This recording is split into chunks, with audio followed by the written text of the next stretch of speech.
السلام علیکم پیارے دوستو، آج کا جو مسئلہ ہے وہ بہت باریک ہے، آپ لوگوں کو فائدہ بھی پہنچے گا، آپ لوگ کو سمجھ لیجئے۔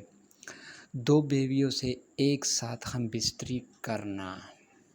اگر آپ کی دو شادیاں ہیں تو آپ کو چاہیے کہ دونوں کو ان کا الگ حصہ، خرچہ اور ہر چیز دونوں کی الگ ہونی چاہیے تاکہ اطمینان میں رہے۔ اور جہاں تک بات ہے ہم بستری کی، تو ہر ایک بیوی سے الگ ہو کر ہم بستری کی جائے۔ اسلام بھی یہی تعلیم دیتا ہے کہ دونوں کے ساتھ ایک جگہ ہم بستری جائز نہیں۔ اگر ایک بیوی سے ہم بستری کر لی ہے اور اسی رات دوسری کی بیوی سے ہم بستری کرنا چاہتے ہو تو پہلے غسل کرو، پھر دوسری بیوی یا پھر اسی بیوی کے ساتھ ہم بستری کریں۔ ایک ساتھ ہم بستری سے مراد آپ جس جگہ ہم بستری کریں وہاں دوسری بیوی موجود نہ ہو۔ جی ہاں، یہ اسلام کہتا ہے۔